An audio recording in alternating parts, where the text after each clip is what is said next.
A la revisión de las noticias en 24 horas al día, jueves 24 de julio, 14 grados en la capital, pronosticados 16 para esta jornada. Se vuelve el invierno.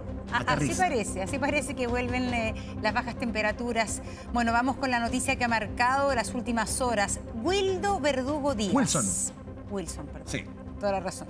Wilson Verdugo Díaz, esa es la identidad de la persona que fue detenida como el presunto autor intelectual del asesinato del rey de Meix. Ambos, el rey de Meix y Wilson, eran amigos e incluso el detenido asistió a su funeral. Fabián Collado con los detalles. Adelante, Fabián.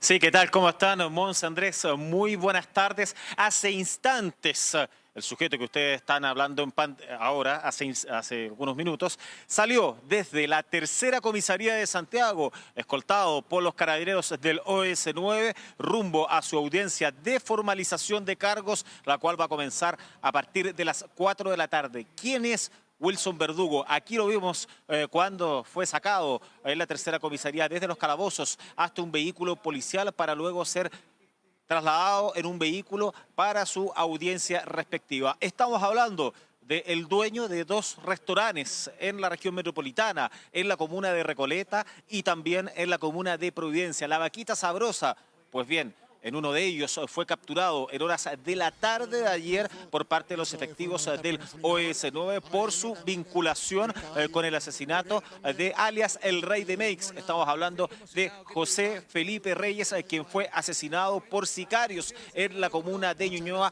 en el mes de junio. A raíz de las primeras detenciones que se realizaron por parte de este equipo investigador de carabineros, cuando en julio, a inicios de este mes, se formalizaron a 3 sujetos, entre uno de ellos, quien a las pocas horas quedó en libertad, alias Osmar Ferrer, este ciudadano venezolano que está siendo buscado en toda Sudamérica. A raíz de esto que se comenzaron a triangular diversos datos. Ahí, en ese mismo punto, es cuando ya el Ministerio Público pudo establecer de que esto se trataría de un sicariato. Se descartó la posible teoría del robo con homicidio y es así como se fueron acumulando diversos antecedentes, como la triangulación de los teléfonos celulares de los detenidos, además de la declaración de estos sujetos colaboraron con el fin de poder llegar a la verdad que al menos existe en la carpeta investigativa. Ya tenía convencimiento este departamento investigador de carabineros de que Wilson Verdugo, el empresario gastronómico y que también tiene vínculos con el mundo de la hípica, tenía un vínculo directo. Lo que ha trascendido hasta estos instantes es que Wilson Verdugo le habría debido a su otro amigo, quien fue asesinado, entre 200 a 500 millones de pesos. No podía pagar esa deuda y ante aquello ofreció 30 millones con el fin de poder quitarle la vida a José Felipe Reyes Osa. Y esto se concretó entonces a inicios de junio. Por lo mismo, ayer cuando fue detenido, fue derivado hasta el cuartel del OS9. Posteriormente estuvo pasando las últimas horas en la tercera comisaría para poder entregar antecedentes donde él niega toda responsabilidad. De hecho, lo que se sabe, y es parte de los argumentos que va a esgrimir la defensa, es que no tiene ningún contacto con los sicarios, con quienes le quitaron la vida a José Felipe Reyes Osa, y además de eso es que no los conoce. Y también con otros antecedentes, por ejemplo, que asistió Wilson Verdugo al funeral de quien era su amigo, el cual hay muchas fotografías que quedaron al descubierto, que fueron subidas a redes sociales, tanto con personas del espectáculo, del mundo del fútbol. Se puede apreciar con el conductor de radio y televisión Francisco Kaminsky, también con Arturo Vidal, por ejemplo, entre otras personas que, claro, se entiende por el grado de conocimiento que tenía Wilson Verdugo, ser propietario de 2 restaurantes, también estar mezclado en el mundo de la hípica. Andrés. Sí, justamente en torno a lo que por lo menos las versiones que han circulado de este sujeto, quien habría contratado a este sicario, claro, dice no los conoce, nunca los ha visto, pero también circula la información, y tú nos puedes corroborar y confirmar, que él habría otra persona involucrada que sería una suerte de intermediario entre este sujeto y los sicarios, ¿o no? Exactamente, se habla, pero extraoficialmente, de que habría un posible trabajador de Wilson Verdugo, el cual podría estar vinculado a este contacto. Eso se habla, pero todavía eso no ha sido clarificado, ni tampoco hay una persona que esté detenida producto de este hecho que claramente le revestiría alguna imputabilidad producto de este contacto que se podría haber realizado. Pero aquello no está confirmado para nada, Andrés. Lo que sí está confirmado o asociado es que habría ofrecido 30 millones de pesos y que posteriormente se termina pagando un monto mucho menor. Estamos hablando de cerca de los 4 millones aproximadamente, porque ¿qué es lo que habría dicho Wilson Verdugo? Es que pagaría después la cantidad restante, que claramente, miren, las cifras que se hablan, que él había ofrecido inicialmente eran 30 millones, que era lo que debía aparentemente, son cerca de 500 millones de pesos. Eso aparentemente es una cifra que se está triangulando de todas maneras a puertas de esta audiencia de formalización de cargos, porque incluso podría ser mucho más. Entonces, por lo mismo, hasta el minuto no está cerrada la investigación netamente tal.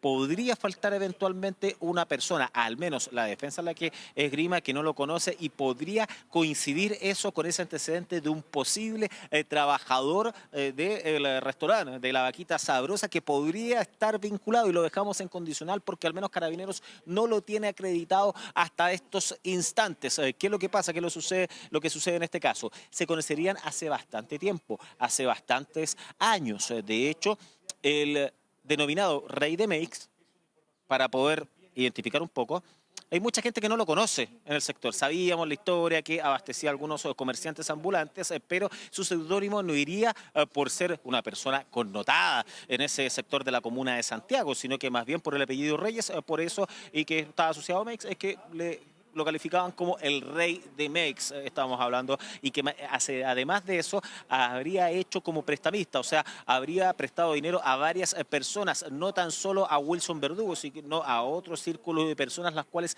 han realizado su testimonio ante Carabineros para poder ver eventuales responsabilidades y más que nada para poder conocer las últimas 48, 72 horas en vida de José Reyes Osa. De todas maneras, hasta este punto, la tercera comisaría de Santiago arribó la defensa de Wilson Verdugo, compuesta por un ex fiscal del Ministerio Público, el cual asumió entonces todo el procedimiento legal en defensa a Wilson Verdugo, y por lo mismo él pudo conversar con él, le trajo algunas cosas menores, ropa por ejemplo, y es ahí donde él argumentó que están convencidos de que su cliente no tiene absolutamente nada que ver. Vamos a revisar esas declaraciones.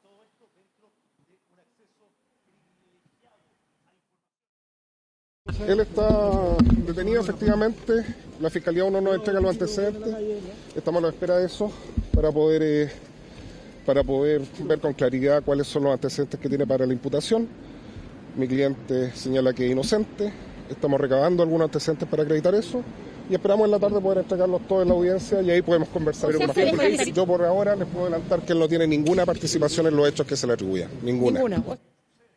Ya, Fabián, respecto a esta eventual vinculación, hay una investigación de por medio. Tú nos señalabas que quien manda o habría mandado a matar al Rey de Meix, este sujeto que fue detenido hoy día, tendría una deuda entre 200 hasta 500 millones de pesos con esta persona, y esa es la razón que lo habría llevado, todos obviamente está en condicional, lo habría llevado a terminar con la vida de esta persona, a pagar por ello. ¿Existe alguna información respecto a cómo surge esa deuda? Este sujeto que estamos viendo en imagen, no sé, ¿tenía algún tipo de local o comercio en Meix? ¿De dónde se genera esa deuda de que podría ser hasta 500 millones de pesos entre esta persona con el Rey de Meix?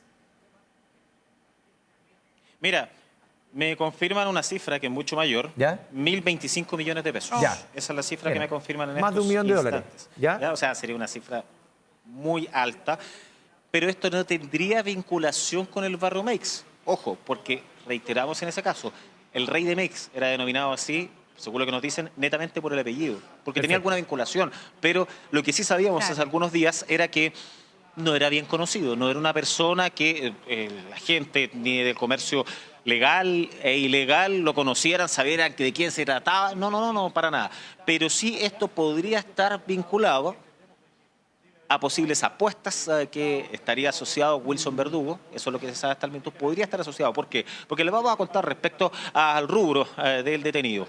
Dos locales comerciales, uno que está ubicado en Antonio López de Bello con Purísima. Ahí fue detenido, sin ir más lejos, ayer. Y les vamos a contar una anécdota, incluso que ocurrió y que la conté en la mañana. Nosotros estuvimos reporteando el 2012, hace hartos años atrás, cuando Wilson Verdugo entregó declaraciones, que tenemos una de las imágenes de archivo, producto de una jueza de policía local. En ese entonces estuvo almorzando un día viernes en abril del 2012, posteriormente estaba en estado de ebriedad, se quedó dormida, pasaron 7 horas, trataron de sacarla del lugar y es ahí cuando habría golpeado y habría generado diversos desórdenes al interior de la Vaquita Sabrosa de la comuna de Recoleta, y en este caso fue detenida y suspendida posteriormente esa jueza de policía local de Recoleta. En ese instante le cursaron incluso una multa que estaba a nombre de Wilson Verdugo, él entregó las declaraciones en su defensa, etcétera. Pues bien, él después puso otro local en la sucursal que queda en Manuel Montt, en la comuna de Providencia, un restaurante que incluso yo mismo he ido y que le ha ido bastante bien.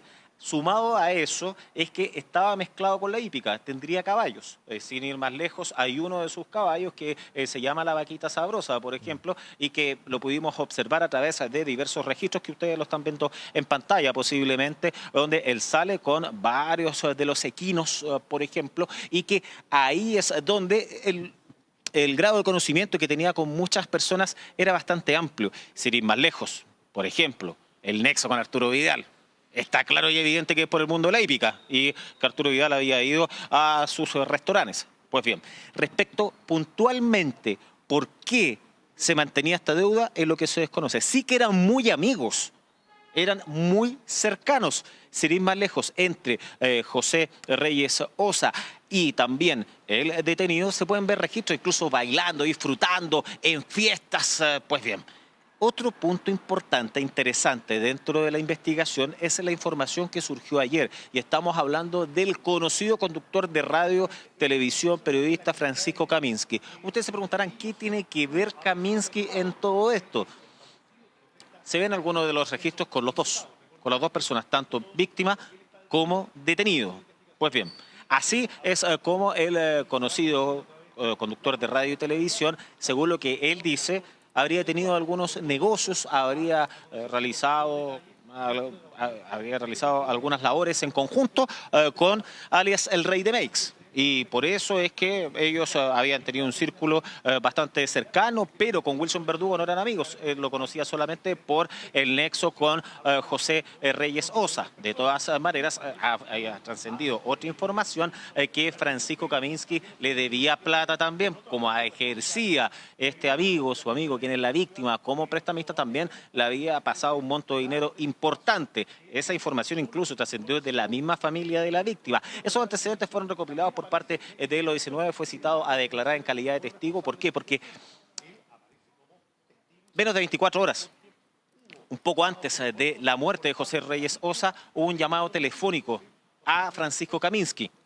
Eso generó todas las sospechas. De todas maneras, anoche, a través de un comunicado vía Instagram, le vamos a leer, que lo tenemos disponible, Francisco Kaminsky dijo que fue citado a declarar ante la Fiscalía por el caso de José Felipe Reyes, que el único vínculo que tiene con la investigación es haber recibido una de las tantas llamadas hechas por la víctima el día que se conocieron los hechos. Además que expresó la declaración y solo recibió una llamada de carácter social que no tiene más antecedentes.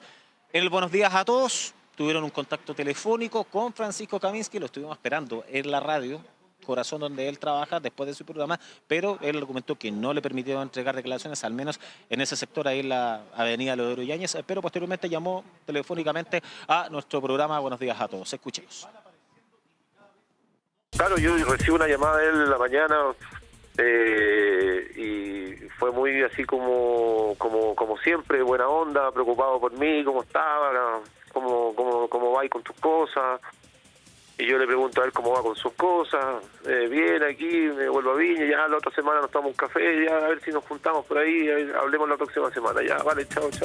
No, a mí no me prestó plata. A mí hicimos algunos negocios como con él, con algunos conciertos, cosas así muy esporádicas en estos 10 años, como 3 o 4 veces, donde participaba como socio capitalista y de cierta manera eran como negocios muy puntuales, pero así como de prestamista no tuvo una relación así.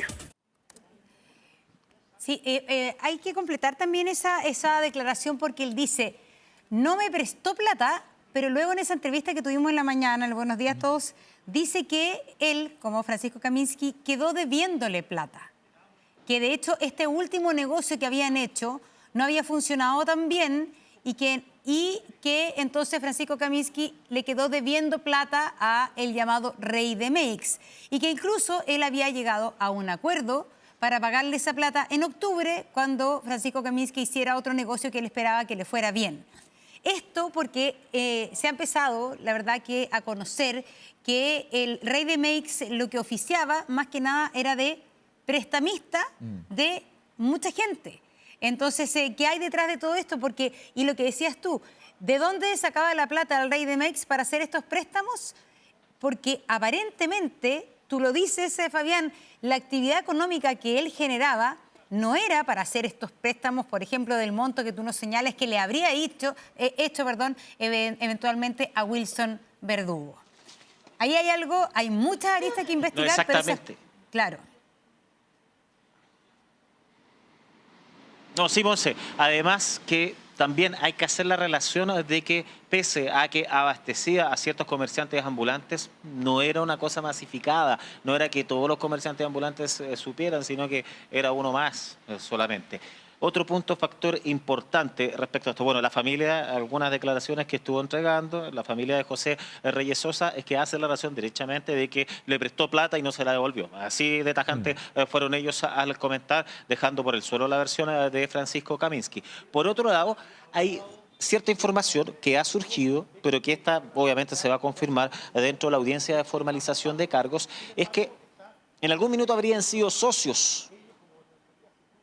Estamos hablando de Wilson Verdugo con José Reyes Sosa y que por ahí también se habría generado un conflicto económico derechamente y que habría roto la relación. No sabemos hasta esta altura, cuando son casi las 1:20 de la tarde, si es que ese fue el punto exacto de estos 1.025 millones de pesos que ya estamos en oportunidad de confirmar que se debían, si eso fue el punto exacto o si fue un préstamo que no tiene absolutamente relación. La teoría del préstamo obviamente es la que cobra más fuerza, pero que en algún punto habrían sido socios. De hecho, en los registros está claro y evidente la cercanía. O sea, uno no con cualquiera, con cualquier persona está disfrutando, bailando, celebrando, como se aprecian todas las fotografías. O sea, sin ir más lejos, Wilson Verdugo era propietario de los dos restaurantes donde se aprecian fotos, por ejemplo, con futbolistas y todo eso, y que se entiende en este caso como clientes que los propietarios o administradores muchas veces se sacan fotografías porque ahí no está confirmado el vínculo, o sea, ahí se entiende, pero es distinto ya en el plano más personal, como son los registros que han sido múltiples entre víctima y quien sería el autor intelectual de este crimen. Ese es el punto importante, relevante, y además de eso llegar a poder saber, en definitiva, ¿fue un negocio? Como una de las teorías que cobra una fuerza, o derechamente le prestó, toma, aquí tienes 1.025 millones de pesos, pero me los devuelves, y eso claramente no resultó, no se lo iba a devolver, y salía, entre comillas, más barato, pagar 30 millones de pesos, que terminaron siendo 4 aproximadamente, a los sujetos que están vinculados al Tren de Aragua. Andrés. Sí, de aquí en el corto plazo, ¿qué suerte corre este sujeto que está detenido, tú lo decías, por eventualmente haber mandatado, haber pagado por eliminar, por matar al denominado Rey de Meix? ¿Qué es lo que queda? ¿Va a ser formalizado? ¿En qué figura queda? Mira, es altamente probable lo que suceda a las 4 de la tarde cuando se realice esta audiencia de formalización de cargos. No tenemos claro si es que va a ser pública o va a ser a puertas cerradas. Que es lo que creo yo es que debería ser pública en vista y considerando la audiencia anterior. Cuando teníamos la imagen, por ejemplo, de quien está prófugo, que se pudo ver en todas partes en el tribunal. En consecuencia de eso, debería ser pública, deberían los medios de comunicación entrar. ¿Cuál es el delito que se le debería imputar? Es derechamente homicidio calificado. O sea, estamos hablando de un delito que tiene más de 10 años y un día de condena efectiva. ¿Y cuál es el único pero que les podría decir en estos instantes? Si es que hay otro involucrado acá. Si es que está un tercero involucrado que no lo estamos viendo, que sí estamos nosotros cuestionando aquello. ahí podría existir la posibilidad de que sea puertas cerradas para completar ya la investigación de lo de S9, que claramente ha sido exitosa. Ese es el único pero es altamente probable que sea pública y que se va a solicitar de todas maneras por parte del Ministerio Público la prisión preventiva durante esta jornada. Sin ir más lejos, todavía, de hecho, voy a revisar incluso si es que hay ya algo programado por parte... No, todavía no hay alguna sala que esté dicha por el Ministerio Público, todavía no, porque eso habitualmente es a las 2 de la tarde, pese a que ya está en poder de Gendarmería, porque Carabineros de acá lo sacó, que teníamos la imagen, y que iba con una parca azul con roja, por lo que pudimos observar, y ya fue puesta a disposición de Gendarmería. Hasta ahí llega el trabajo de Carabineros, y ahora se están anotando todos los antecedentes donde posiblemente sea muy puntual esta audiencia. ¿A qué me refiero con esto? De repente vemos que los detenidos se ingresan, pese a que están en el bloque que comienza a las 4 de la tarde. Para la gente que no entiende, que nos está sintonizando, es un bloque de audiencias de control de detención. Entonces, va con el mismo juez, van pasando varios detenidos por diversas causas que corresponden a ese tribunal por la zona jurisdiccional donde ocurrió el delito, en este caso en la comuna de Ñuñoa. Pues bien, cuando entran más tarde, en la mayoría de los casos de connotación, cuando los detenidos estaban en la 33 comisaría, allá en la comuna de Ñuñoa, salían 1:30, 2 de la tarde. Acá fue cerca de las 12, 12 y cuarto, entonces llegó muy temprano al Centro de Justicia. Es altamente probable que sea bastante puntual esta audiencia, que sea de las primeras y que en definitiva pueda durar, eso sí, al menos por parte baja, 1 a 2 horas, producto de la gran cantidad de antecedentes que tenemos. Primero, el nexo con los sicarios. Segundo, el nexo que tenía de amistad Wilson Verdugo con la víctima. Y además de eso, también la ramificación. Todo lo que trae atrás. Estamos hablando de Francisco Kaminsky, también otras personas que están tras esto, que están como testigos, en ningún caso como imputados, pero que podría traer cierta responsabilidad si es que el tribunal así lo estime, también el Ministerio Público. Muy bien, Fabián. Gracias por la información. Ahora.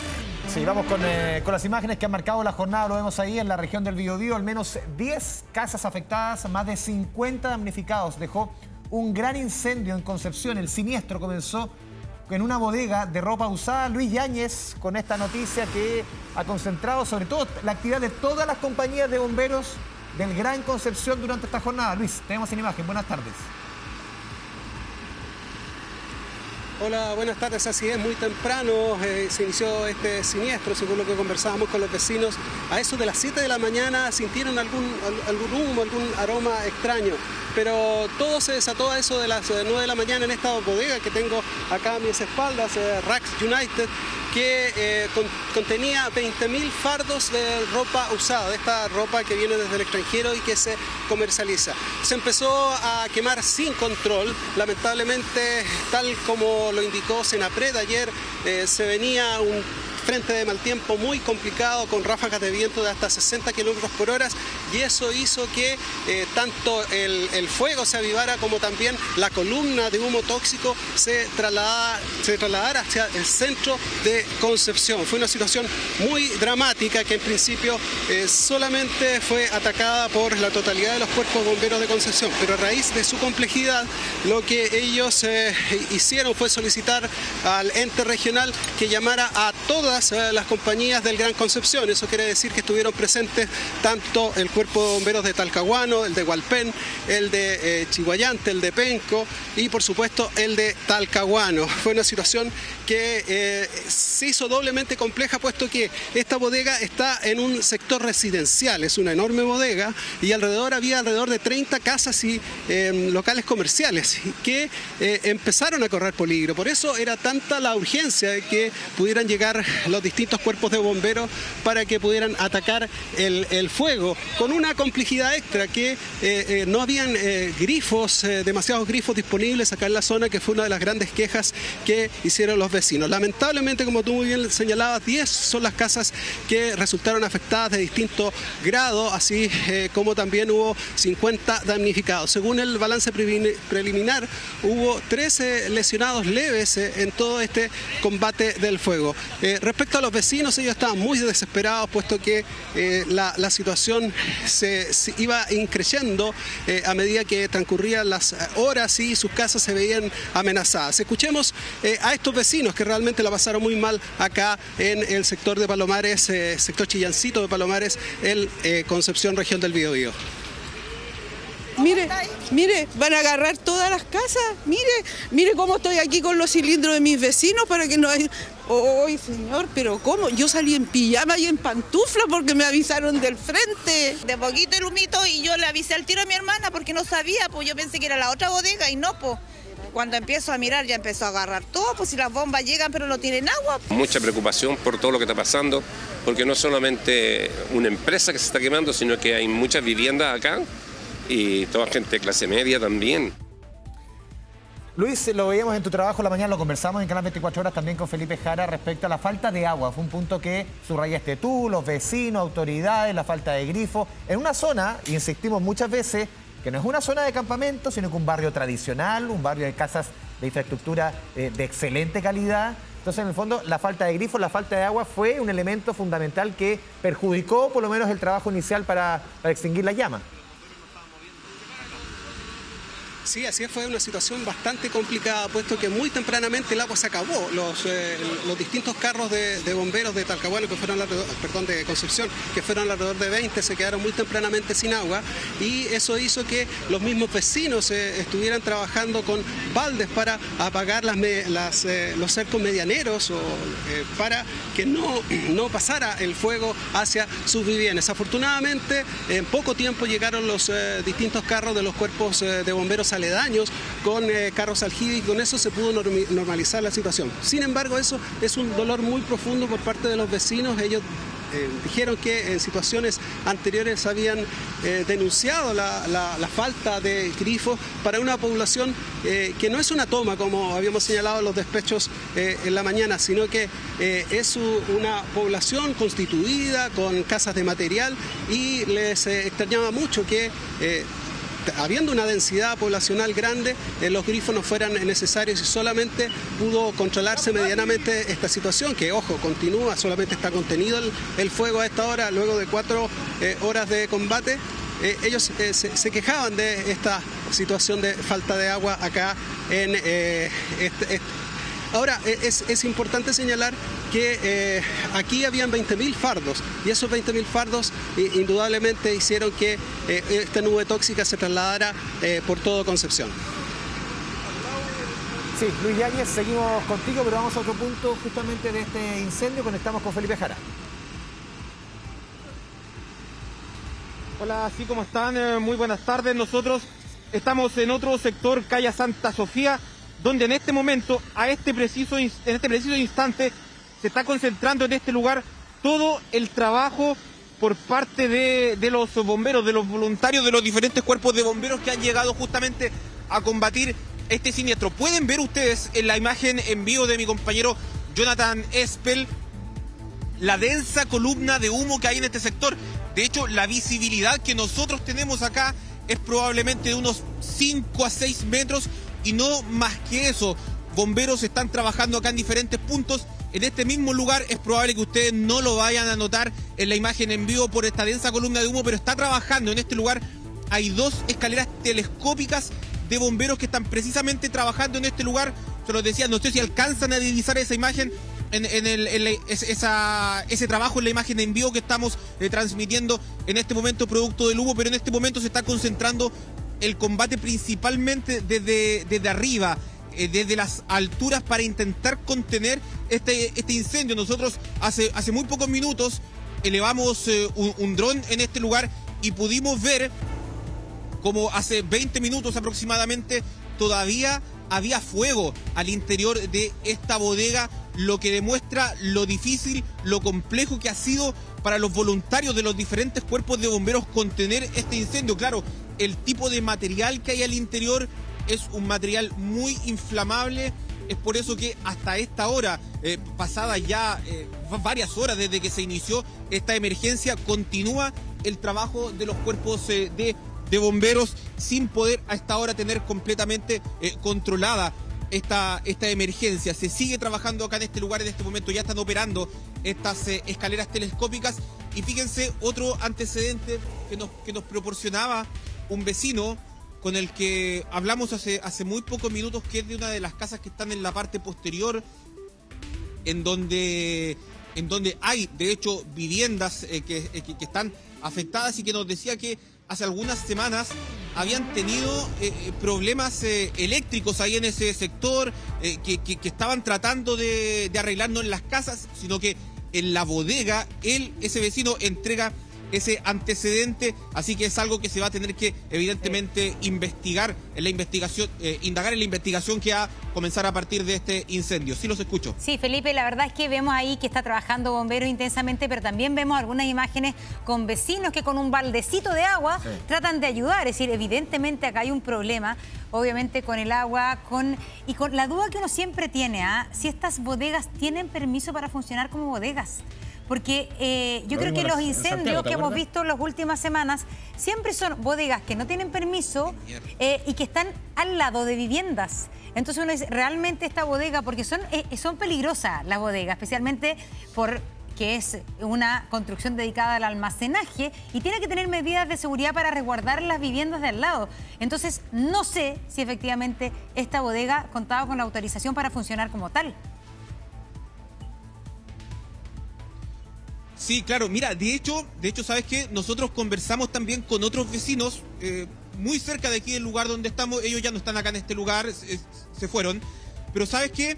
Ellos nos contaban que su casa está exactamente al lado de la bodega. Pero ¿saben qué? No se alcanzó a quemar, y no se quemó de hecho porque ellos mismos, los vecinos de esa casa, al ver la situación en la que estaban conviviendo, estaban contiguos a una bodega que tenía material inflamable, ellos mismos financiaron y construyeron un cortafuego. Mira. Un cortafuego de 3 metros de altura, y nos decían que afortunadamente ese cortafuego, que lo construyeron precisamente pensando en la eventualidad de que en algún momento podía haber alguna emergencia, el día de hoy, este día jueves, ese cortafuego les salvó su vivienda, salvó de que se quemara, porque nos decía, gracias al cortafuego, las llamas pasaron por arriba de esta misma construcción y no alcanzaron a quemar la casa. Fíjate que acá muchas casas son de madera. De hecho, lo estamos viendo en la imagen en vivo. Acá hay una construcción que es netamente de madera. Están ingresando, de hecho, los bomberos a este lugar con escaleras. Y este es el tipo de vivienda. Las que se han visto afectadas son casas principalmente de material ligero. Estamos hablando de maderas, y son esas las que se han visto afectadas por este incendio. Claro, ustedes, si hacemos un recorrido rápido, pueden ver que, por ejemplo, aquí hay una casa, y al lado izquierdo, Johnny, si te fijas, hay una construcción que evidentemente es una empresa. Al frente igual tenemos instalaciones de diferentes tipos de empresas. Entonces, claro, es un lugar lugar de acá de Concepción en donde conviven tanto viviendas, el sector habitacional también convive con, por ejemplo, empresas que son de diferente tipo. Hay empresas que tienen oficinas acá, pero a la vez hay otras, como esta bodega que se dedicaba al almacenaje de diferentes tipos de productos. Yo los quiero invitar a que revisemos más declaraciones que hemos podido captar durante esta jornada. De las 7 está así el humo. Vieron las 7 que estaba prendida la basura, que está saliendo humo, y nos llamaron a bomberos. Más de 20.000 fardos se fueron a... ¿Más o menos cuánto es ese dinero? Bueno, mucho dinero en realidad, no sabría decir la cifra exacta, pero es demasiado. Estamos hablando por lo menos 400, 500 millones, no más.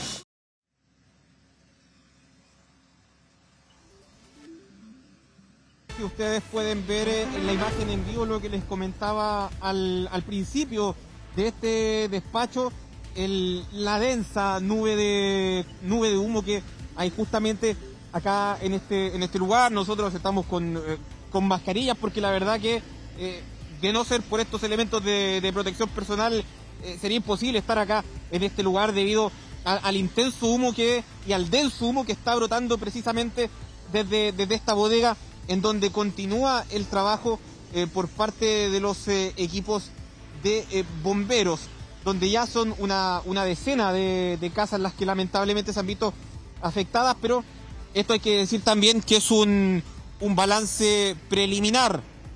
Por el momento, todos los esfuerzos, todos los trabajos están concentrados en combatir este incendio, en tratar de contenerlo lo más pronto posible. Yo los quiero invitar a que pasemos a escuchar declaraciones de bomberos respecto del trabajo que se estaba efectuando acá en este lugar. Este incendio se propagó por unos costados a una zona poblada, en donde habían una gran cantidad de casas de construcción mixta. Logramos proteger muchas de ellas, pero el fuego sí fue capaz de propagarse en áreas de ciertas viviendas, considerando desde una propagación a enseres hasta a lo mejor destrucción de algunos subniveles, al menos 10 viviendas.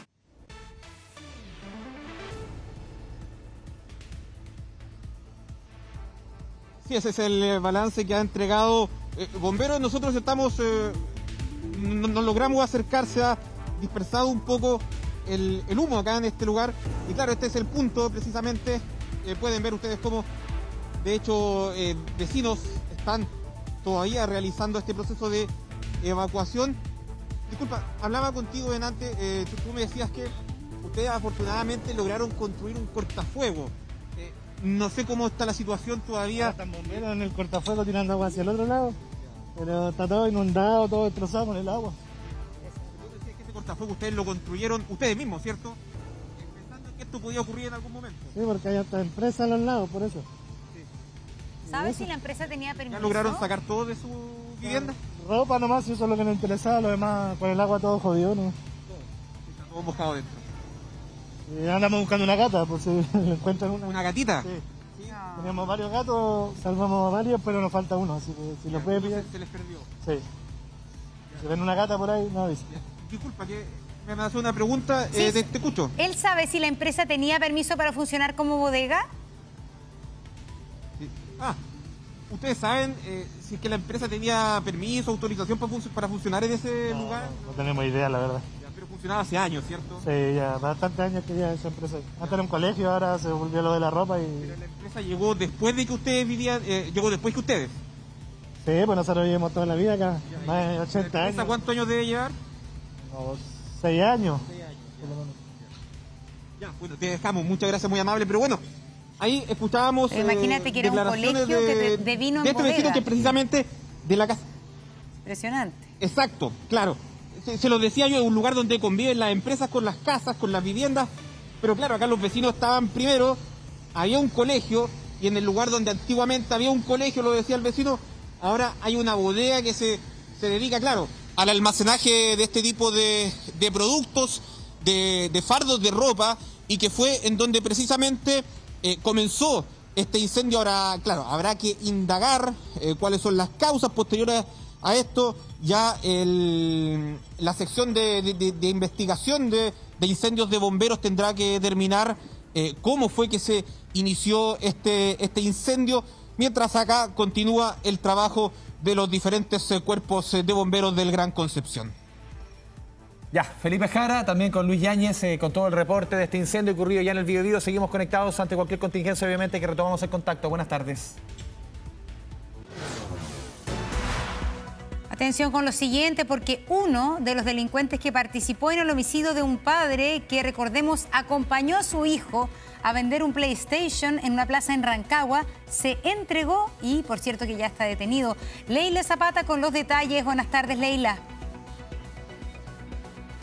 Hola, ¿cómo están? Muy buenas tardes. Sí, mira, llegó acompañado de su madre a una comisaría en la ciudad de Rancagua a entregarse a este joven como parte de este grupo de sujetos que participó o que habría participado en el robo con homicidio ocurrido en la noche del martes acá en la ciudad de Rancagua, donde, como ustedes ya comentaban, un padre acompañó a su hijo a vender una consola de juegos, y es en ese intercambio de esta venta de este producto que se hace a través del marketplace de una red social social en que estos sujetos disparan al padre de este joven, provocando la muerte y hiriendo también al dueño de esta consola de juegos. El sujeto que se entregó durante las últimas horas fue identificado como Benjamín Valenzuela, tiene 19 años.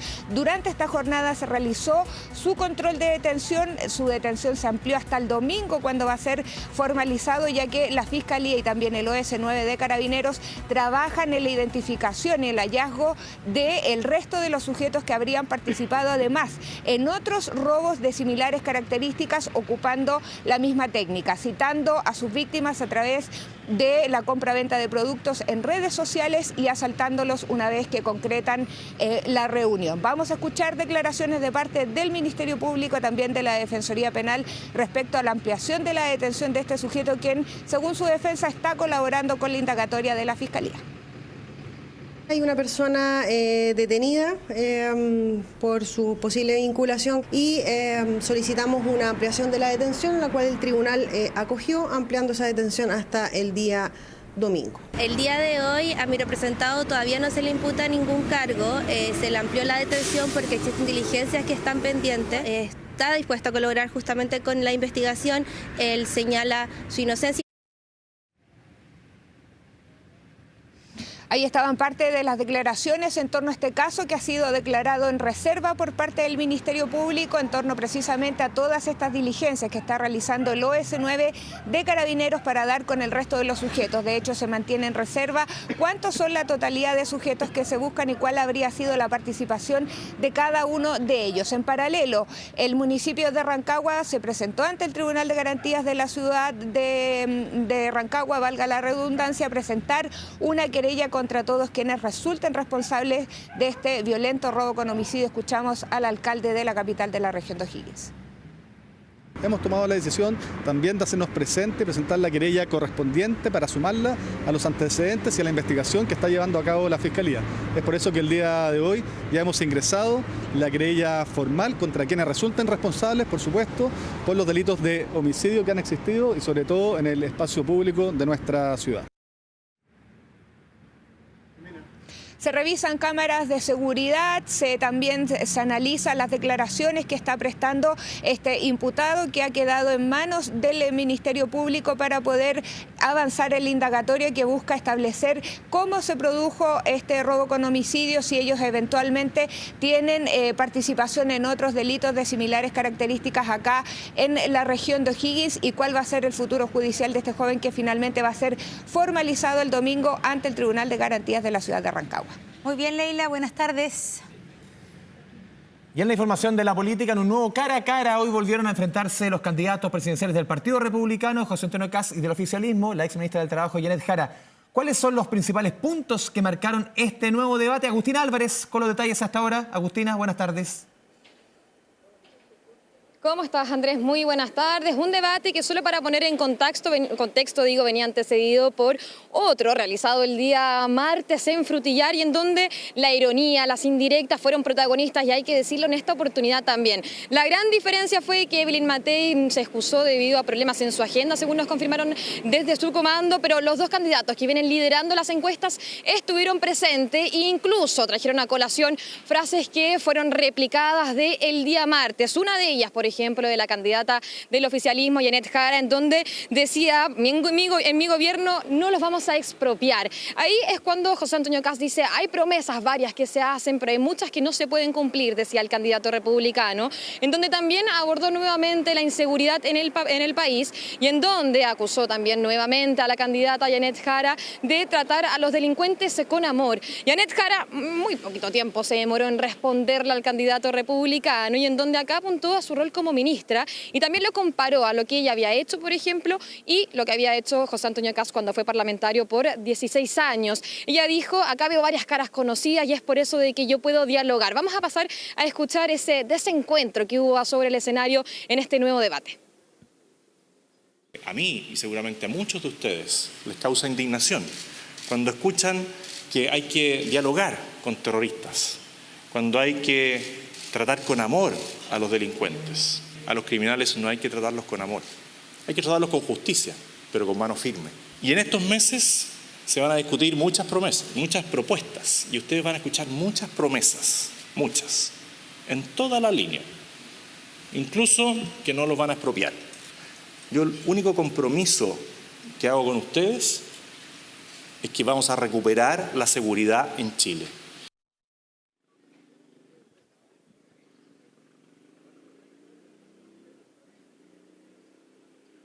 Parte de las declaraciones del candidato republicano José Antonio Kast, en donde yo les decía, demoró muy poquito tiempo para que la candidata del oficialismo, Janet Jara, respondiera a esta idea de promesas incumplidas o también en cuanto a la inseguridad. Vamos a pasar a revisar esas declaraciones porque bien yo les comentaba, lo que hacía Janet Jara era comparar parte de lo que ella hizo como ministra del Trabajo, también lo que ella hizo con lo que hizo José Antonio Kast como parlamentario. Escuchamos las declaraciones de Janet Jara.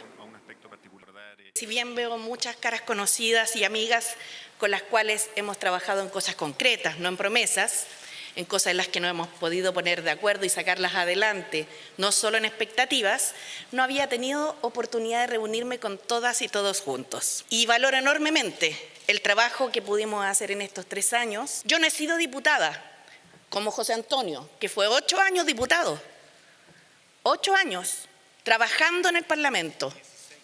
16, aún más, imagínense. La pregunta es, ¿cuál es el aporte que cada uno de nosotros puede demostrar en concreto que ha hecho el país? Y yo les quiero decir que en mi caso, seguramente no todo es perfecto, pero no tengo problema en enfrentar las diferencias y dialogar. Bien, ahí parte de lo que fue este debate, en donde también otros puntos a poner atención es respecto a la idea de Janet Jara. Decía, si yo soy presidenta voy a mantener el estado de excepción en la macrozona sur, y José Antonio Kast insistió en la desregularización de todo lo vinculado con la permisología. A ver, todo este debate se da en paralelo también a la construcción, al trabajo que se está haciendo para poder presentar los diferentes candidatos a sus comandos. Acá ya se había generado una polémica durante la mañana cuando el presidente del Partido Comunista, Lautaro Carmona, ya había anunciado el rol que iba a tener la secretaria general del partido, Bárbara Figueroa, en donde era un rol de coordinación. Esa información fue confirmada por Janet Jara, pero le molestó que no fuera ella quien la entregara, sino el presidente de su partido. También se le preguntó a José Antonio Kast cuándo íbamos a conocer a los nombres definitivos de su comando, así como también su programa de gobierno. Vamos a pasar a escuchar las declaraciones. Hoy día la autora Carmona confirmaba a Bárbara Figueroa como la representante del PC en su comando. Quería saber si esa información era así y también si le molesta o incomoda de que el presidente del Partido Comunista se adelante a información o noticias que debiera entregarle a usted. Sí, claramente nunca es cómodo cuando ocurren ese tipo de cosas, pero es efectivo que Bárbara Figueroa va a ser el enlace del Partido Comunista con el comando, así como también otros partidos también están nombrando su enlace. ¿Cuándo usted va a presentar quizá un programa de manera más íntegra? Conocemos muchos de sus planes y propuestas, pero no conocemos quizá el programa como tal. Y por otra parte, un comando de campaña. Se le ha consultado a la candidata Jara, también a los otros candidatos. Me toca consultarle a usted. ¿Cuándo conoceremos su comando? El día que nos inscribamos en el CERVEL.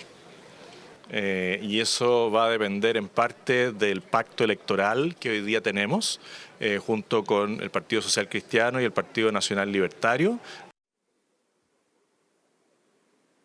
A ver, encuentros con indirectas, ironías que se lleva a cabo durante la mañana de este jueves. No es el primero de esta jornada, tampoco el último, porque a eso de las 6 de la tarde, los dos candidatos, también Evelyn Matei, los que van liderando las encuestas según diferentes sondeos de opinión, van a encontrarse nuevamente en esta oportunidad en el encuentro anual de la Cámara de Comercio de Santiago. Andrés Monse.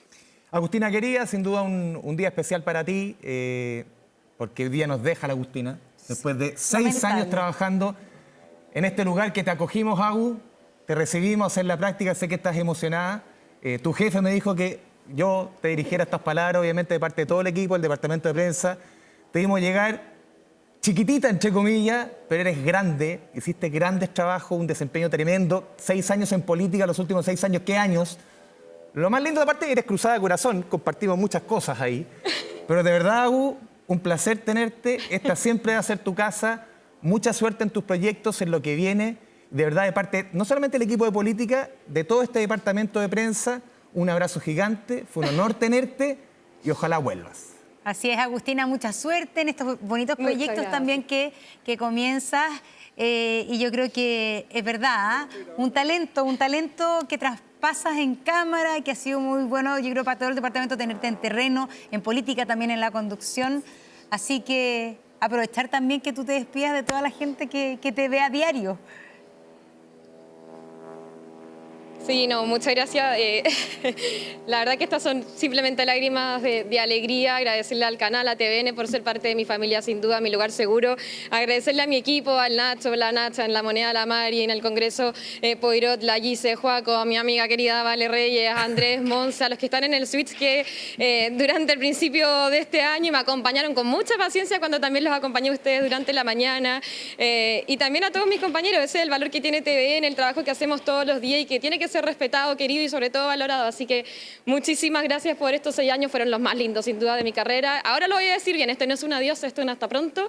Y como dicen al otro lado del mundo, gamstamida. De todas maneras, nos estaremos conectando expliquemos, siempre. porque se va a Corea. Se va a Corea, se va lejos. Te vas lejos. Se va a Corea y esa canción es una canción coreana que todos bailamos alguna vez. Sí. Te esperamos de regreso, Agu. Siempre, como decías tú, un gran lugar. En años difíciles, aquí, mientras más nos apretamos, más nos abrazamos aquí en la televisión pública, porque Chile necesita televisión pública. Muchas gracias, Agu. Muchas gracias a usted. Y todavía nos queda ir a Andrés Vial a conocer nuestra casa nueva. El Así que tenemos ese programa el próximo 10. Ya. Agu, chao, te queremos. Martina, Chao. Eso sí, nos vemos. Gracias, igual. Bueno, y vamos a otros temas. La Fundación Piñera Morel y la Fundación Futuro lanzaron hoy la primera versión del Premio Nacional Profesora Bicentenario, el cual busca destacar a los mejores docentes de los 400 liceos bicentenarios de Chile, una política pública creada e impulsada por los gobiernos del expresidente Sebastián Piñera. Sí, la hija del exmandatario, Magdalena Piñera, quien es presidenta de la Fundación Piñera Morel, entregó mayores detalles sobre este reconocimiento. Escuchemos. Esta es la primera versión de nuestro premio Profesora Bicentenario, que busca reconocer, felicitar, poner en valor y que sean un ejemplo a aquellos profesoras o profesoras que han sido agentes de cambio de manera positiva, que son líderes de sus comunidades. A partir de hoy día están abiertas las postulaciones en nuestra página web, fundacionfpm.cl, fundacionfuturo.cl.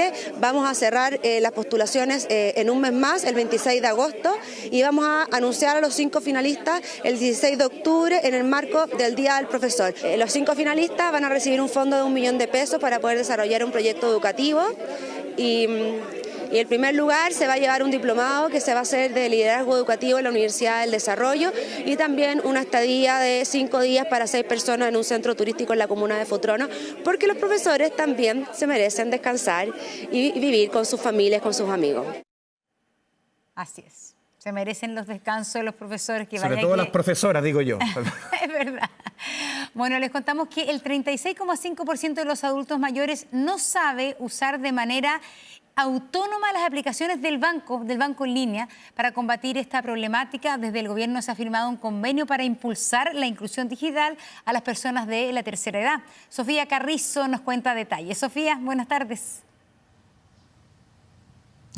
Claro, Monse y Andrés, y hay que mencionar que es relevante ayudar a nuestros adultos mayores porque finalmente el Internet, las plataformas en línea se utiliza para todo, incluso para hacer el trámite más sencillo y más simple, y por lo mismo decían que es relevante disminuir esa brecha con lo digital en los adultos mayores. Y nosotros no estamos hablando por mencionarlo, sino que también hay estudios. Por ejemplo, desde la Subsecretaría de Telecomunicaciones se realizaron la 11ª encuesta de acceso, uso y usuarios de Internet, el cual da cuenta que sobre el 80% de los adultos mayores utiliza el celular, pero el 51% usa un smartphone. Y cuando hablamos ya del computador, de la pantalla y con el teclado, ese porcentaje baja aún más, aproximadamente a un 20%. Y esta cifra que les voy a contar, que ustedes lo mencionaban en un principio, es justamente a lo que hablamos de esta brecha, porque de acuerdo a este sondeo, el 36% de los adultos mayores sabe realizar aproximadamente una transacción en línea, algún pago que sabemos que actualmente es muy relevante. Obviamente fuimos a hablar con los adultos mayores, les preguntábamos qué tipo de aplicación sabe utilizar, si va más allá, sabe realizar pagos. Los invito a escuchar lo que dijeron. El WhatsApp, los mensajes, mandar las fotos, sacar fotos. ¿Cómo aprendió? ¿Le costó aprender o fue fácil? No, ya con los años ya uno va aprendiendo ya. Sola, aprendí sola. Me gusta aprender, para eso mismo estoy acá, porque siempre he usado computador. Claro, ahí hablábamos con algunos que dicen que aprendieron solos, otras veces les solicitaron ayuda a familiares, a cercanos, pero muchas veces pasa, nos decían que cuando solicitaban esa ayuda, ayúdame a abrir este correo, ayúdame a mandar esto, no la hacían de muy buena manera. Así que el llamado obviamente es ayudar a nuestros adultos mayores cuando así se requiera. Y por lo mismo yo les comentaba que se lanza esta iniciativa para disminuir esta brecha digital con los adultos mayores, que es este convenio para orientarlos para su introducción más certera en lo digital. Y también se lanza una guía que es también para orientar gerontológica para la inclusión digital de los adultos mayores. Esta guía, la cual creo que la están viendo en las imágenes, se va a repartir a través de todo el país, en distintas regiones del territorio nacional. Van a ser aproximadamente 8.000 ejemplares, pero se van a entregar, por ejemplo, a los municipios para que hagan talleres, para que ahí los ayuden de manera mucho más certera. ¿En qué consta? ¿Cómo es esta guía? Pasemos a escuchar también estas declaraciones. Para entregar orientaciones para lo que tiene que ser la formación en términos del uso de las nuevas tecnologías. Estos instrumentos que se han generado desde Senama, como la guía metodológica, gerontológica para la inclusión digital de las personas mayores. El 89% de las personas mayores no se reconocen como autónomos digitales, y al finalizar estos talleres de inclusión digital que tienen una metodología gerontológica en donde evaluamos cómo motivamos a las personas mayores considerando su trayectoria de vida, para llegar a tener un 91% de conocimiento en manejar trámites digitales. Ya, un dato que no es menor. Para el año, de acuerdo, del censo 2024, se estima que el tercio de la población chilena, es decir, el 32%, va a ser adulto mayor, así que es relevante la introducción, la inclusión en lo digital, y por lo mismo, como les decía anteriormente, ayudemos a nuestros adultos mayores si es que así lo requieren, un pasito más para que ellos sepan cómo manejarse también ahí en lo digital, que ahora actualmente es tan relevante para hacer algún tipo de trámite y no cuesta nada brindar una ayuda. Así, importante iniciativa, Sofi, muchas gracias, buenas tardes. Internacional. Ya, son las 13 horas ya con 57 minutos. Sofía Norman está lista, presta con toda la información del mundo. Toti, buenas tardes. Hola, ¿cómo están? Muy buenas tardes. Exactamente, veremos qué noticias marcan la agenda internacional y comenzamos con los más recientes ataques en la Franja de Gaza, bombardeos como el que captaron las cámaras y revisamos a continuación.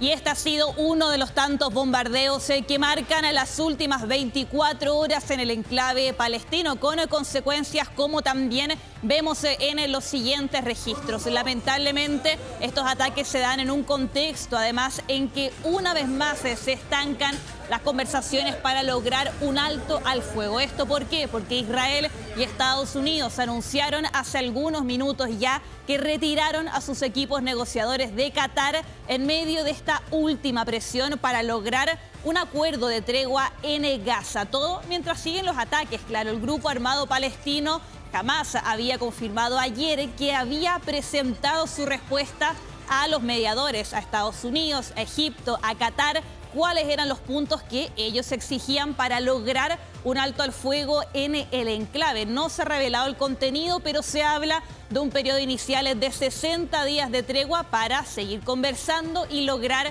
el fin total de los ataques contra la Franja de Gaza. El enviado especial de Estados Unidos para Medio Oriente anunció que su equipo de negociaciones va a volver al país norteamericano para estudiar otras formas de llevar a los rehenes israelíes de vuelta a casa, afirmando que Hamás muestra una falta de intención para alcanzar una tregua. Previamente, desde Israel también habían ordenado que su delegación volviera desde la capital catarí hacia territorio israelí para seguir con las consultas de manera interna. Esto demuestra un estancamiento, una vez más, de estos esfuerzos diplomáticos para lograr un cese a las hostilidades. Hoy día también Naciones Unidas advierte una vez más respecto a la situación de la hambruna en el enclave. Dicen que la ayuda que ha llegado en los últimos días es mínima y que son 6.000 los camiones más o menos que están esperando ingresar a la Franja de Gaza. Preocupación que llega también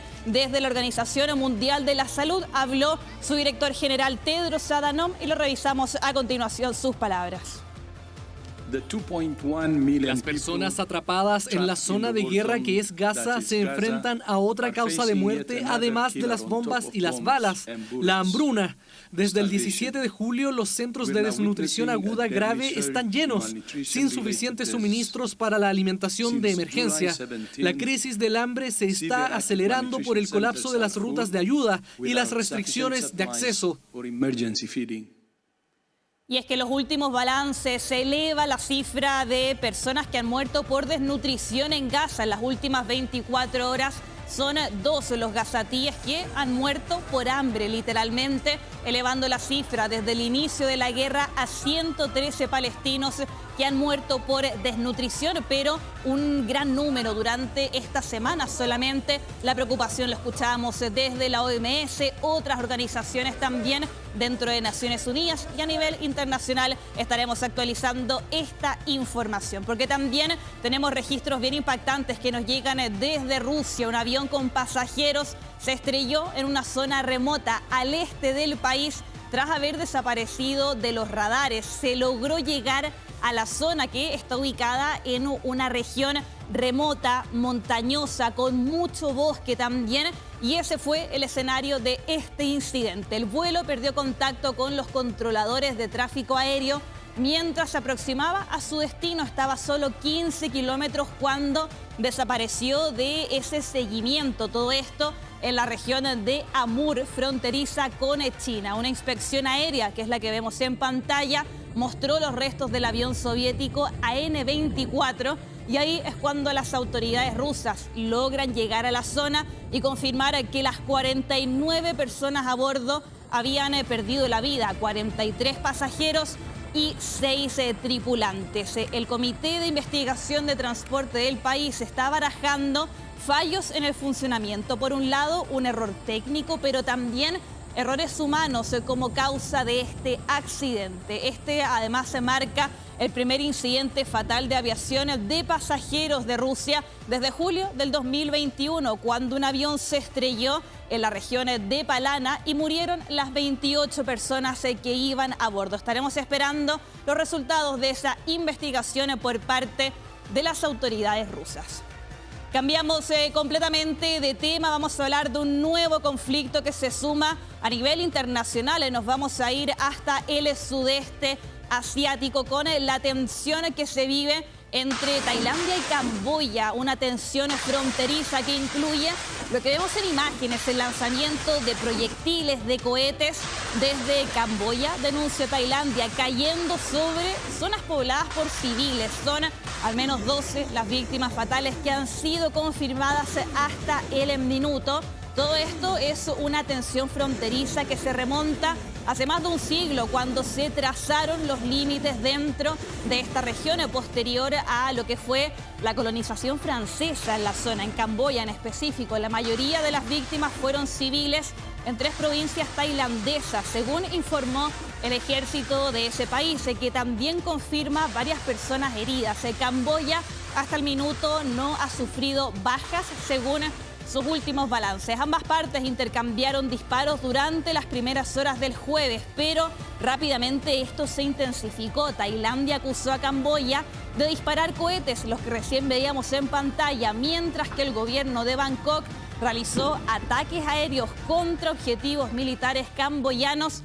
Y el pánico que se genera en la población. Vemos, por ejemplo, ahí un mercado que fue atacado por estos misiles camboyanos, gente que tuvo que huir también, esconderse de estos recientes ataques, como también lo muestran las imágenes que nos llegan desde esta zona de Asia. Se ha cerrado la frontera entre ambos países y ambos gobiernos han pedido a los ciudadanos cercanos a la zona fronteriza que abandonen esas regiones para evitar mayores víctimas fatales. Estaremos viendo cómo avanza también este nuevo conflicto en la región asiática. Atención también con esta imagen, una impresionante explosión en supuestamente un depósito de municiones en Siria. Así se veía a la distancia, lo vivieron los residentes de la provincia de Idlib y lamentablemente una explosión fatal, 6 víctimas fatales y decenas de heridos según las autoridades locales. Esto, les decía, fue en Idlib, al norte del territorio sirio, y distintas organizaciones como el Observatorio Sirio de Derechos Humanos informaron que esta explosión ocurrió en un depósito de municiones que lamentablemente tenía personas en las cercanías. Ahí es donde se confirma que son 6 las víctimas fatales, pero todavía se está buscando gente entre los escombros. Vemos ahí la destrucción en este almacén. La prensa local reportó un total de 140 heridos, además de las víctimas fatales, citando a los funcionarios de salud. Todavía estamos a la espera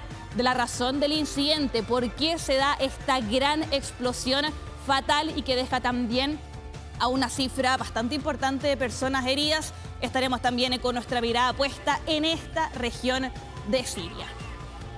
Vamos a comentar también esta crisis, este desafío que ha significado el caso de Jeffrey Epstein para la administración del presidente Trump. Y es que un medio estadounidense ahora informó que el nombre del actual mandatario de los Estados Unidos efectivamente aparece en los archivos del caso de Jeffrey Epstein. El Wall Street Journal afirmó que en los documentos del Departamento de Justicia aparece el nombre de Donald Trump y que la fiscal general Pam Bondi le habría notificado al presidente hace algunas semanas ya, en mayo, la aparición de su nombre, citando a altos funcionarios de la administración. El medio dijo que también hay otras figuras de alto perfil, pero que esperan no tener que publicar esos documentos. El portavoz del mandatario desmintió una vez más las acusaciones y las calificó de noticias falsas e inventadas por los demócratas y los medios liberales. Recordemos que Trump hace unos días demandó al Wall Street Journal por una historia también relacionada al caso de Jeffrey Epstein. El informe llega también la misma semana en que CNN Internacional publicó fotografías inéditas de Epstein y Trump en el matrimonio de este último el año 1993. La socia de Epstein, Ghislaine Maxwell, se reunió este jueves con un funcionario del Departamento de Justicia para un nuevo interrogatorio. Recordemos que ella cumple una condena de 20 años de cárcel por tráfico sexual. No se llegó a condenar a Epstein porque se suicida el año 2019 a la espera de ese juicio, un caso que se retoma durante los últimos meses y que ha generado bastantes complicaciones para la administración del presidente Trump, ahora con esta denuncia por parte del medio Wall Street Journal. Nos quedamos en Estados Unidos. Atención con esta imagen. Un hombre se robó un auto, perdió el control del vehículo y chocó contra una iglesia. Todo esto, les decía, en territorio estadounidense. Las cámaras de seguridad del lugar captaron el momento en que este vehículo atraviesa a gran velocidad el estacionamiento para terminar estrellándose contra la puerta principal de la iglesia. Se puede ver cómo 2 personas además salen corriendo, dejando esta escena del crimen atrás. La policía local capturó a uno de los implicados, lo identificó como Dimir Denning, de 18 años, un joven, y lo acusaron de posesión de vehículo robado. conducción imprudente y también otros cargos. Los agentes de seguridad habían intentado detenerlos minutos antes, pero ellos huyeron a gran velocidad. La iglesia intentó tomárselo con humor. Ellos publicaron el registro y dijeron: hay quienes están un poco ansiosos por llegar a misa. Claramente no era el caso. Algo de humor también para reaccionar a este registro que da la vuelta al mundo y que nos llega desde Estados Unidos.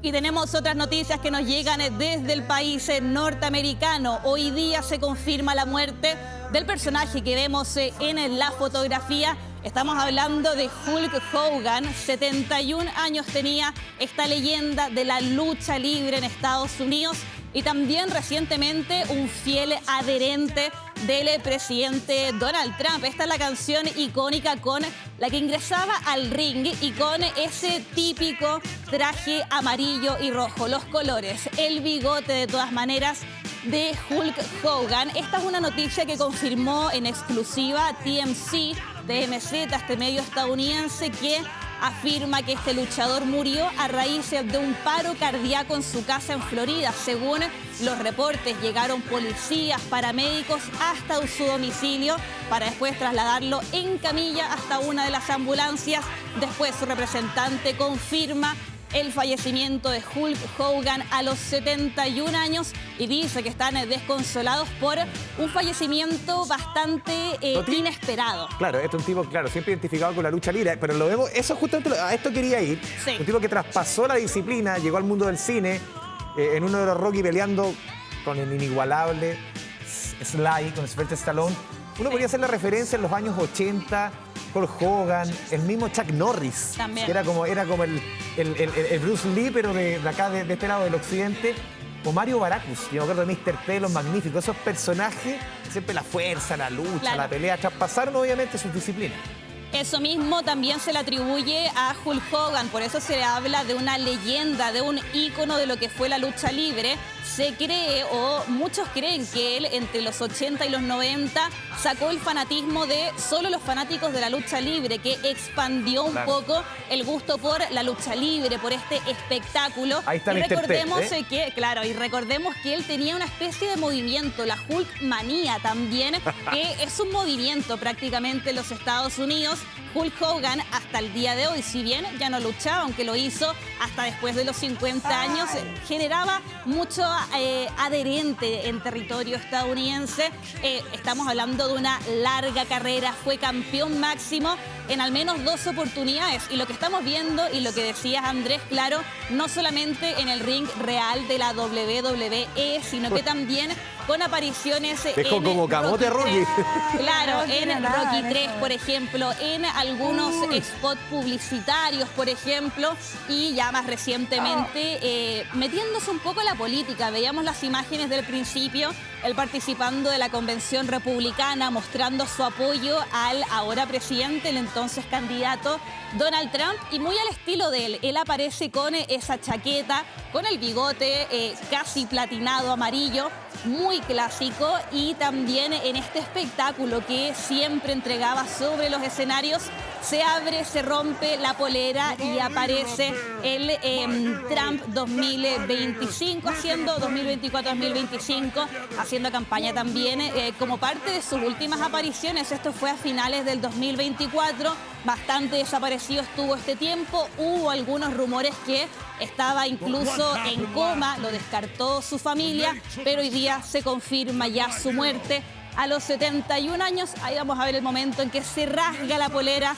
y que, les decía, enloquece el espectáculo de este luchador de lucha libre, y que hoy día recordamos también parte de su carrera, que también tuvo sus polémicas, pero confirmada su muerte a los 71 años. Joven, supuestamente para el buen físico que tenía y todo, pero bueno, claro, un infarto a los 71 años según lo que se conoce hasta el momento de su causa de muerte. Sofi, gracias por estar con nosotros. Gracias a ustedes, que tengan buena tarde. ¿Nos vamos a la pausa? Así es. Volvemos de inmediato con más noticias.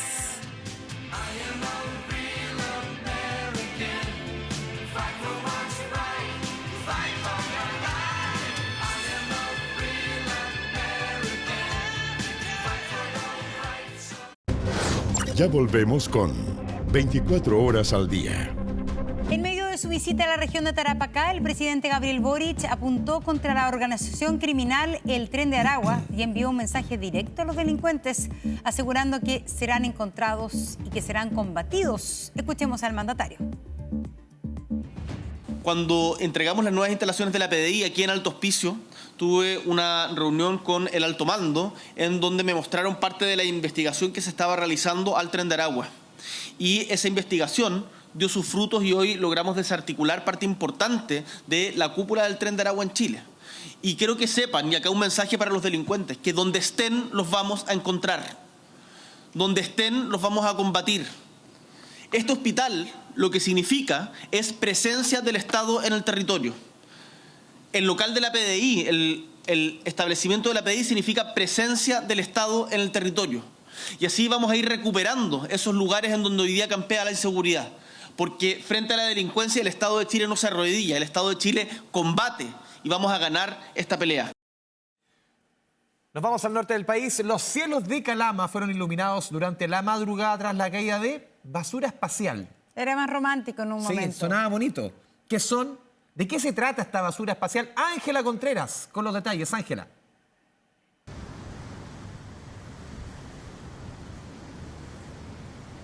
Muy buenas tardes. Efectivamente, así como ustedes bien decían, a eso de las 6 de la mañana de hoy se pudo visualizar al interior de la región de Antofagasta un fenómeno espacial y que fue primeramente captado por trabajadores de diversas faenas mineras de la región. En un principio no se sabía lo que era, ellos estaban bastante sorprendidos con este fenómeno, lo que estaban ellos visualizando. Desde un principio no se sabía si era una basura espacial o era un meteorito, pero conversando con un astrónomo local nos confirmó que sería efectivamente basura espacial. En concreto, se pertenecería a un cuerpo de una nave lanzada en el país de China el año 2019, que ya se sabía hace algunas semanas que pasaría por nuestra región. Conversamos también con algunos antofagastinos que visualizaron este fenómeno a través de las redes sociales. Ellos decían que también, aparte de parecerles bonito, podría incluso dar un poco de miedo. Pasemos a conocer a sus declaraciones.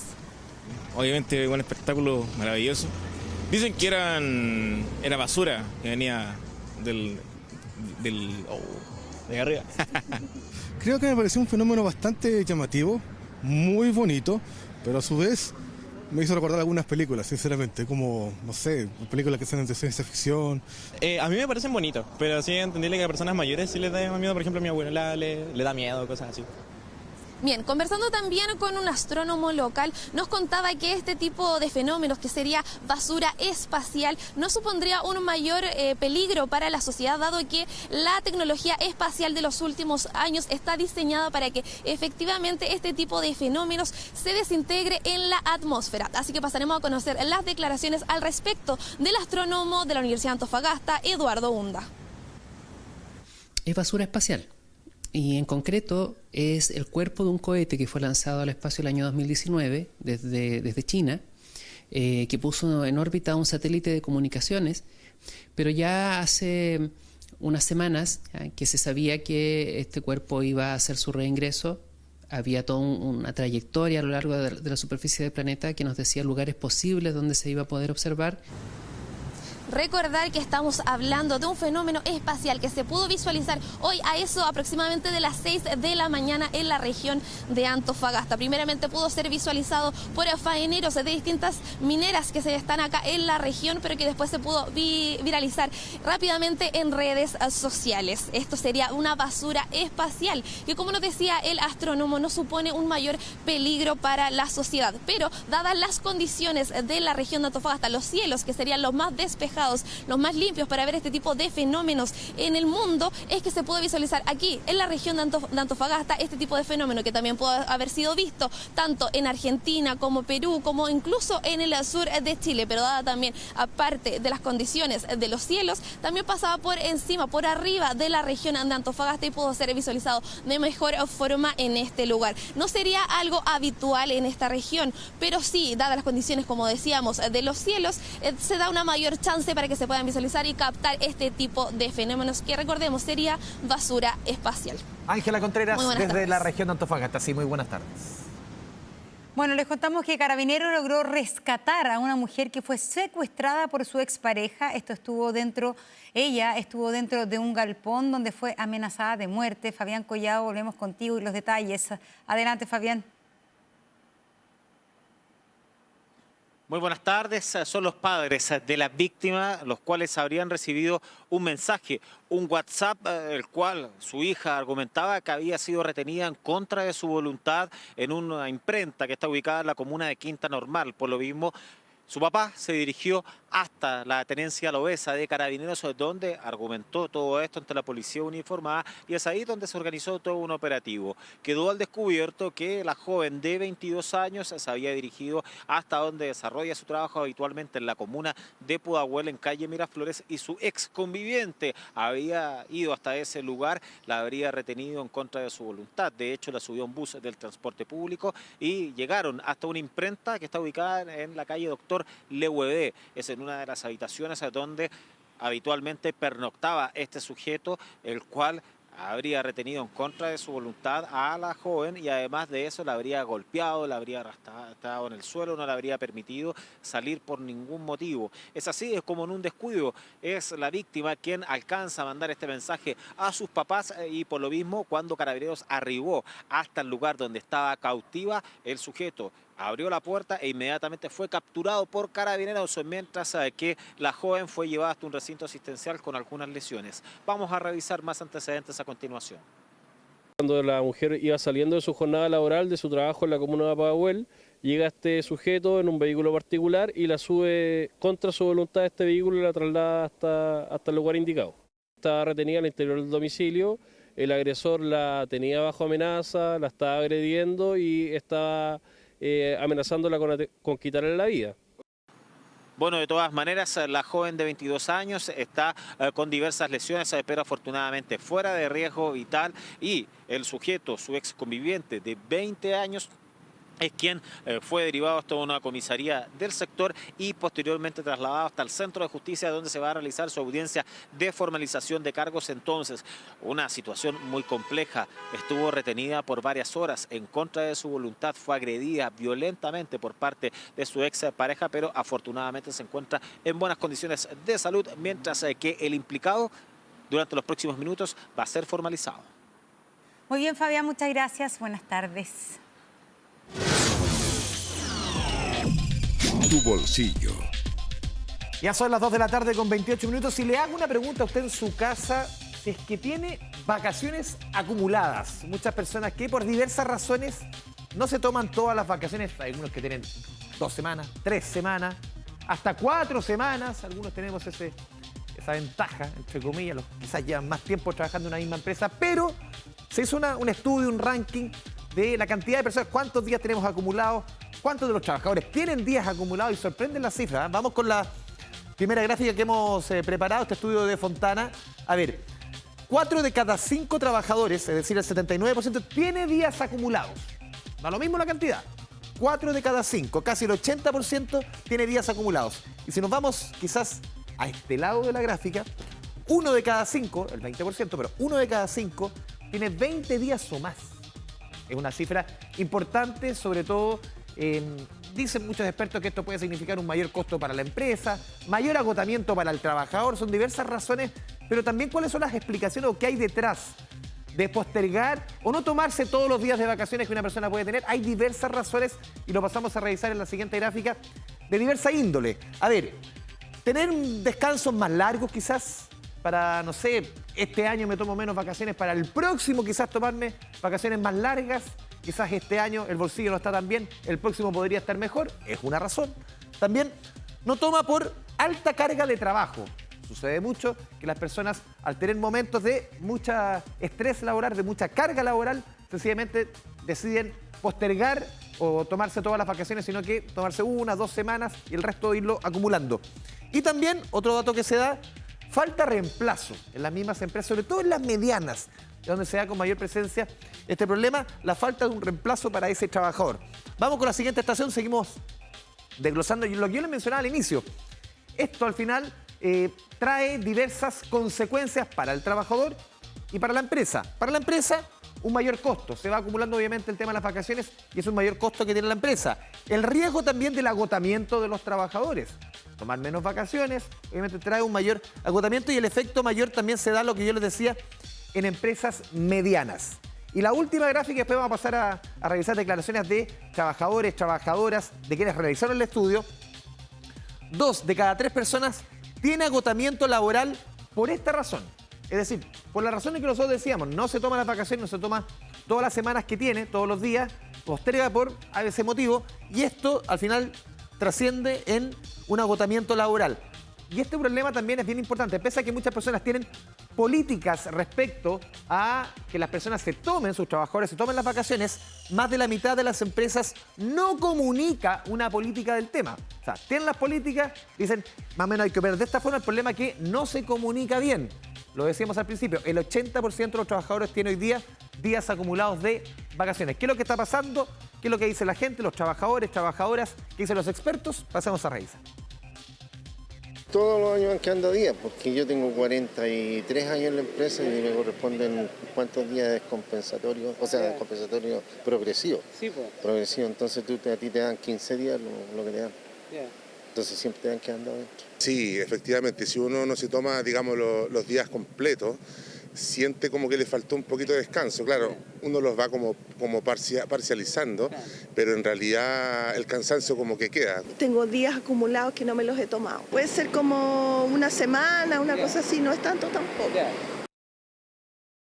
Los procesos de solicitud de vacaciones, de aprobación y de reemplazo, incluso en casos de vacaciones, no están bien diseñados en las empresas. ¿Ya? Por lo tanto, se genera una sobrecarga de trabajo, se genera que las personas no se sientan preparadas para solicitar las vacaciones y además también genera que haya un desorden administrativo a nivel de empresa en no poder controlar esta cantidad de solicitudes. Tiene que haber una cultura de planificación. Estrategias que ayudan mucho a las organizaciones para que esto ocurra es poder justamente armar ciertos calendarios anuales por áreas o por grupos donde tú puedas planificar con anticipación tus vacaciones y de esta manera puedas visibilizar cuáles son los PIC, por ejemplo, de tus empresas. Importante, yo creo que planificar, ponerse de acuerdo también con el empleador, que parece ser importante. Bueno, en otro tema, atención, porque si es usted, la mayoría de los chilenos lo somos, usuarios de la clave única.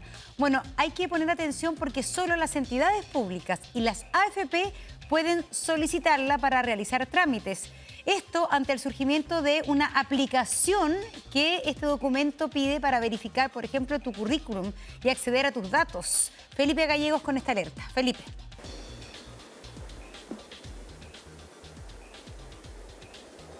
Sí, muy buenas tardes. Y en rigor tenemos 16 millones de personas que utilizan habitualmente la clave única. Es una herramienta muy utilizada particularmente para realizar trámites en el sector público y por eso es que se encienden las luces amarillas y con fuertes críticas por parte del ministro de Hacienda, Mario Marcel, respecto a esta aplicación llamada Qualify. ¿Qué es lo que hace esta aplicación? Ella básicamente lo que busca es autentificar los currículums, que las personas al ingresar justamente a una entrevista laboral o una postulación a un empleo puedan verificar sus datos mediante certificados que acrediten, por ejemplo, la situación de la licencia médica, situación penal, situación de deuda, etcétera. Pero para poder acceder a esa información, las personas tienen que básicamente entregar a esta empresa los datos de su clave única. Y eso es justamente lo que cuestiona el gobierno, con un llamado que realiza el ministro de Hacienda, Mario Marcel, respecto a no entregar claves únicas a empresas privadas. Si lo hacen, que lo hagan justamente a las entidades públicas o entidades públicas, entidades privadas con fines públicos como por ejemplo las AFP. Revisemos lo que dice el ministro de Hacienda, Mario Marcel, y también el cuestionamiento que viene particularmente a esta empresa desde el sector de los datos personales. Las empresas, en fin, instituciones que puedan verse tentadas a pedir la clave única, eso no es, eso no tiene autorización legal y están incurriendo en una falta, eventualmente un atentado contra la privacidad de las personas que tiene una sanción penal. Claro, cuestionamientos que tienen que ver con el uso de datos personales, pero también, por supuesto, el uso de la clave única, el correcto uso justamente de esta herramienta que, como recordó el ministro de Hacienda, Mario Marcel, es útil para realizar trámites en el sector público, pero también en empresas privadas con fines públicos, particularmente el ejemplo de las AFP. Como sea, el tema pone, por supuesto, en entredicho, en discusión, cómo debemos utilizar esta herramienta, que hoy tienen 16 millones de chilenos y que la utilizan con bastante frecuencia. Nosotros conversamos justamente con los usuarios de qué manera resguardan la seguridad de su clave única. Pasemos a revisar de inmediato sus declaraciones. Las claves, la información personal de uno no debería estar publicada en ninguna parte. Y por eso el consejo es que las claves se tienen que ir cambiando constantemente. De hecho, no la tengo yo, está guardada y cuando ni siquiera la sé para que no me la pidan. Entonces, cuando la tengo que ocupar, la busco y la uso. Que las empresas con ese fin no debería ser. O sea, si van a utilizar tu clave, primero tiene que quedar encriptada y segundo, tiene que ser bajo ciertas normas bastante estrictas. No, soy reacia de dar la clave, no en cualquier parte. Hay que ser bien cuidadosos. Exactamente. Un debate que surge entonces a partir de la puesta en marcha de esta empresa, una startup llamada Qualify, que para acceder a la información le pedía a los usuarios la clave única.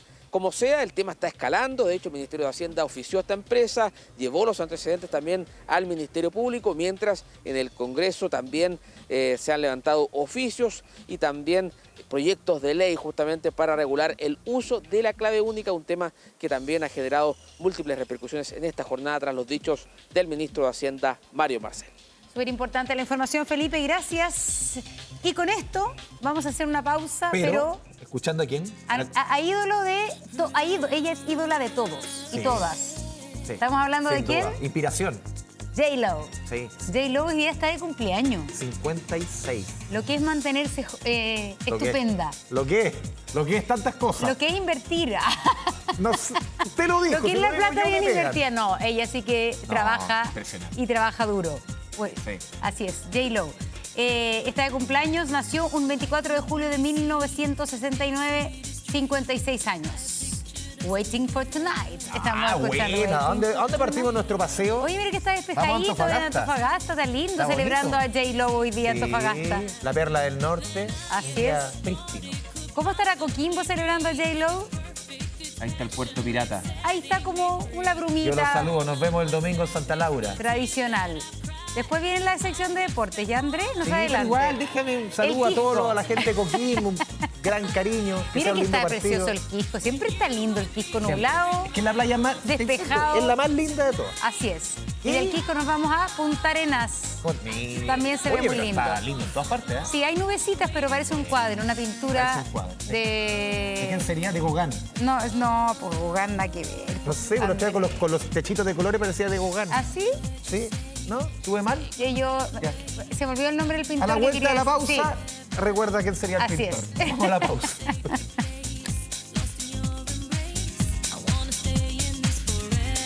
56 años. Nos vemos el lunes. Buenas tardes. Chao. Que no haya trabajado.